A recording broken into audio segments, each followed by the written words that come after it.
ভালো মানুষ বলেই কষ্ট পাচ্ছেন বারবার। নিজের সাথে স্বচ্ছ থাকাটা সবচাইতে বেশি জরুরি। কেউ খারাপ করলে তুমিও খারাপ করো, কিংবা এত ভালো মানুষ হয়ে কি করবে, এই ধরনের পরামর্শ নিশ্চয়ই অনেকেই শুনেছেন জীবনে। কেউ আপনার সাথে খারাপ করলো বলেই আপনাকেও তার মতো হয়ে যেতে হবে, জীবনটা মোটেই এমন কিছু নয়। আসলে বিষয়টি হচ্ছে নিজের সাথে সৎ থাকতে হবে। নিজে যা করবেন বিবেকের সামনে পরিষ্কার থেকে করবেন। এমন কোনো কিছুই করবেন না যা করার ফলে নিজের সামনে ছোট হয়ে যেতে হয়।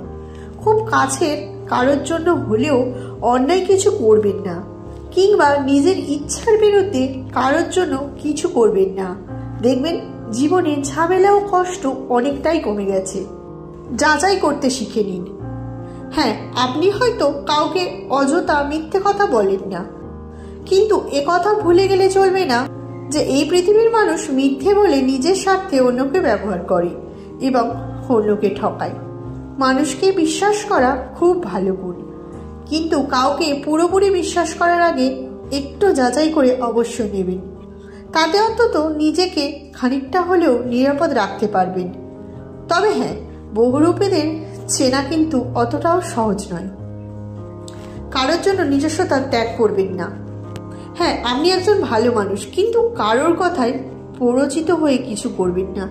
সেটাই করুন যা করতে আপনার মন চায়, কিংবা যেটা আপনার ব্যক্তিত্বের সাথে মানানসই। কারোর জন্য খারাপ লাগছে, করুণা হচ্ছে, কিংবা কেউ খুব কাছের মানুষ হলেই তার জন্য নিজের একান্ত বৈশিষ্ট্যগুলো ত্যাগ করবেন না। দুর্বলতাকেই করে তুলুন হাতিয়ার। আপনি একজন দয়ালু মানুষ, সত্যবাদী মানুষ, আবেগী মানুষ, আর এটাই কি আপনার দুর্বলতা? এই ব্যাপারটিকে পুঁজি করেই কি সকলেই আপনাকে আঘাত করে? এই ব্যাপারগুলোকেই রূপান্তরিত করে নিন শক্তিকে। নির্মমতা কিংবা প্রতারণার জবাব দিন দয়া কিংবা করুণা দিয়ে। নিজেকে কখনো ছোট হতে দেবেন না বা ছোট মনে করবেন না। জেনে রাখুন, আজকালকার দিনে পৃথিবীতে এমন নরম মনের মানুষ হতে পারাটা বিশাল একটা মহৎ গুণ, আর এটাই আপনার শক্তি। জেনে রাখুন, আপনাকে কখন সরে আসতে হবে। বুঝতে পারেন না কখন কার সাথে সম্পর্কটা ভেঙে ফেলা জরুরি? এক্ষেত্রে 3টে ধাপের একটি পরিকল্পনা আপনি করতে পারেন। প্রথমে, যখন কেউ আপনার সাথে অন্যায় করবে, বিষয়টি ছোটখাটো হলে ক্ষমা করে দিন।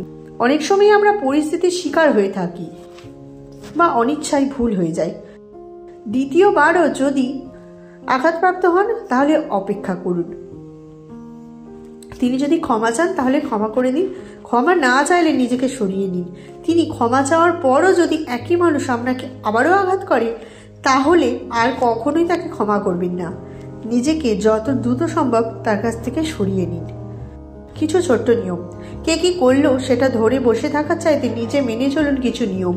এগুলো আপনাকে ভালো রাখবে, স্বস্তিতে রাখবে। যেমন, সকলের সাথে ভালো ব্যবহার করুন, যাকে একান্ত অপছন্দ করেন তার সাথেও। শেয়ার করতে শিখুন, সুবিচার করুন জীবনের সব ক্ষেত্রে। অন্যায় করে ফেললে ক্ষমা চাইতে দ্বিধাবোধ করবেন না। কাউকে ইচ্ছাকৃতভাবে আঘাত করবেন না। নিজের ঝামেলা নিজেই শুধরাতে শিখুন। একটাই জীবন, তাই ভালো থাকুন, ভালোবাসুন, নিজেকেও প্রিয়জনদের সাথে ভালো রাখুন। ধন্যবাদ।